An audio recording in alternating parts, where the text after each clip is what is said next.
Hello guys, welcome back to Manga Steiner. पिछली video में हमने देखी जैक की sad back story and then उसका अमेजिंग कमबैक। उसने ना सिर्फ डांटे ग्रेविटी मैजिक को काटा बल्कि डांटे को भी डैमेज कर दिया। नाउ डांटे can't even regenerate his wounds. तो चलिए चलते हैं सीधा एपिसोड 9 की तरफ। आइए देखते हैं, मजा आएगा। अब सीन शिफ्ट होता है कैसल के बाहर, जहां उस एंशिएंट डेविल की बॉडी जल रही थी। फिर मैरिलियोना हंसते हुए कहती है, क्या बस इतना ही दम था तुझमें डीमन के बच्चे? भाई मैरिलियोना की पावर देखकर रेजिस्टेंस के सारे मेंबर शॉक्ड हो गए। उनका लीडर बोलता है, कितनी फिनोमिनल मेज है ये, उसने उस डीमन को अकेले हरा दिया। एंड तभी राल्फ नेफ्लेम अपने साथियों के साथ वहाँ पहुँच जाता है। उसके साथ सैली, रेड स्प्रिटो, वेल्टोस, माकुसा एंड सेके भी था। एंड उसके कंधे पर नास का एक डेविल भी बैठा हुआ था जो उनको ऑब्जर्व कर रहा था। राल्फ बोलता है, डिवीजन कमांडर एल्बर्ट, हम सब भी आपकी हेल्प करेंगे। उसको देखकर एल्बर्ट उनके करीब आते हुए कहता है, मुझे खुशी है कि तुम ठीक हो और तुम्हारी मुलाकात नास से भी हो गई होगी, है ना? राल्फ रिप्लाई करता है, हाँ मैं उनसे मिल चुका हूँ। और आपको एक और चीज बता दूं, हमारे मास्टर यूनो एक बहुत ही स्किल्ड विंड मेज बन गए हैं। वो दिखने में बिल्कुल हूबहू लेडी सीएल पर गए हैं और उनका दिल बिल्कुल लॉर्ड लोइस की तरह स्ट्रॉन्ग है। ये सुनकर एल्बर्ट कहता है, अच्छा ऐसा क्या?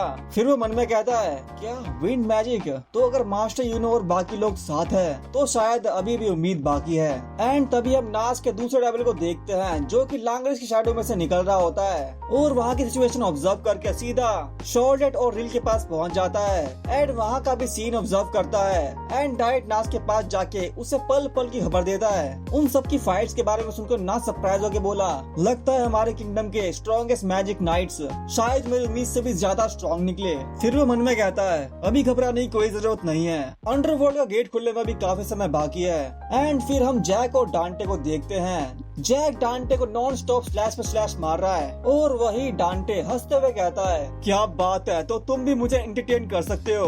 उसकी बात सुनकर जैक बोलता है, भूतनी के अपना मुंह बंद कर और जल्दी से मर जा। एंड तभी अचानक से कैसल में कुछ अजीब सा बड़ा फ्लो होने लगता है जिसे सेंस करके सभी शॉक्ड हो गए। नास हैरान होकर बोलता है, ये फीलिंग क्या ये वही है? एंड तभी हम बहुत सारी रूट्स को जमीन के अंदर से बाहर निकलते हुए देखते हैं जो कि अंडरग्राउंड से निकलकर पूरे कैसल में फैल रही है। और ये देखकर कैसल के बाहर के लोग कहते हैं, अरे उधर देखो, वो क्या है? वहाँ के सभी लोग उन रूट्स को देखकर शॉक्ड हो गए एंड धीरे धीरे पूरा कैसल उन रूट से भर गया। नास कंफ्यूज होकर बोलता है, ये क्या, इतनी बड़ी रूट्स, क्या एक क्लिफोर्ड की वजह से हुआ है? एंड ये बोलते ही नास तुरंत ही अपने डेविल प्लूमिड को समन करता है एंड उसके साथ यूनाइट होके वो अपना डेविल यूनियन फेलिस मोड एक्टिवेट कर लेता है एंड तुरंत ही अपना shadow magic heaven shadow second side activate कर लेता है, जिससे नास की नजर पूरे कैसल में फैल गई। हर रूम, हर शैडो, सब कुछ दिखने लगा। और फिर उसकी साइड कैसल के अंडरग्राउंड पर पड़ती है जिसे देखकर वो शॉक्ड होके बोला, वहाँ अंडरग्राउंड में एडवेंट ऑफ क्लिफोर्ड की साइड पर मुझे कैप्टन यामी और वांजेंस के अलावा भी किसी तीसरे की मैजिक सेंस हो रही है। एंड वही हम देखते हैं मॉरिस को जो कि क्लिफोर्ड की साइड पर यामी और वांजेंस के साथ है। उसे देखकर नास सरप्राइज होके बोला, अरे ये तो मॉरिस है, वही मैं जिसे डायमंड किंगडम से निकाल दिया गया था। फिर मॉरिस हंसते हुए कहता है, तो लगता है कि अजीबोगरीब लोगों की मनमानी हरकतें भी कभी कभार काम आ जाती है। हर्ट किंगडम की विजडम का इस्तेमाल करके मैंने ट्री ऑफ क्लिफोर्ड की ग्रोथ को एक्सीलरेट करने का तरीका ढूंढ निकाला। भला कौन सोच सकता था कि अंधा पैदा होने के बदले मुझे ऐसी एबिलिटीज का वरदान मिलेगा। और ये कहते ही मॉरिस भी डेविल फॉर्म में ट्रांसफॉर्म हो गया।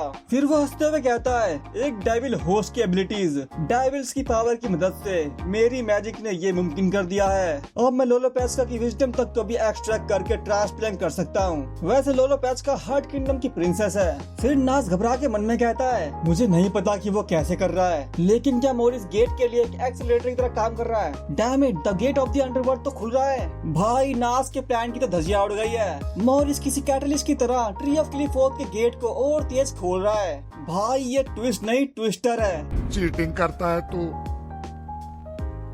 चीटिंग करता है तू। नास पैनिक होके बोलता है, नहीं, हमें उस कमीने को खत्म करना होगा। बट जैसे ही वो कुछ कर पाता तभी उनके पास दो हाई रैंक डेविल्स अपीयर हो जाते हैं। जैक और नास दोनों उन डेविल्स को देखकर चौंक गए। बट इससे पहले कि वो कुछ कर पाते, उन दोनों डेविल्स ने नास और जैक को अपनी मैजिक पावर से दूर पुश कर दिया। जैक सीधा कैसल की दीवार में जाके टकराता है और ये देखकर तो डांटे भी चौंक गया था। लेकिन नास अपने डेविल यूनियन फेलिस मोड की कैरेक्टरिस्टिक्स एजिलिटी को यूज करके अपने आप को संभाल लेता है है। वो पैनिक होकर मन में कहता है, अरे ये तो हाई ऑर्डर डेविल्स हैं। तभी मेल डेविल कहता है, मेरा अटैक तो मिस हो गया। फीमेल डेविल बोलती है, लेकिन मेरा तो हिट हो गया। मेल डेविल बोलता है, लेकिन जो अभी हमने किया वो कितना मजेदार था, है ना? फीमेल डेविल भी एक्साइट होकर बोलती है, हाँ ये वाकई में बहुत मजेदार था। तो दोस्तों सिचुएशन अब कम्प्लीटली बदल चुकी है। पहले डार्क ट्रेड को हारता हुआ देख हमें लग रहा था कि जीत अब क्लोवर किंगडम के मुट्ठी में है, लेकिन मॉरिस ने पूरा गेम ही पलट दिया। भाई उसने ट्री ऑफ क्लिफोर्ड को एक्सेलरेट करके नास के प्लान की तो धज्जियां उड़ा दी और अब अंडरवर्ल्ड का गेट खुलना शुरू हो गया है। और अब हाई ऑर्डर डेविल सीधा कैसल में आ टपके, जिनकी पावर्स का छोटा सा नमूना आप देख चुके हो। गाइस ये वो लेवल है जहां नॉर्मल मैजिक नाइट्स 2 पल नहीं टिक पाएंगे और अगली वीडियो में सब कुछ एक नए डायमेंशन में जाने वाला है। तो यार अगर वीडियो अच्छी लगी तो लाइक करो, सब्सक्राइब करो और अपने दोस्तों के साथ शेयर करो। फिर मिलते हैं अगली वीडियो में। Till then stay healthy, stay safe.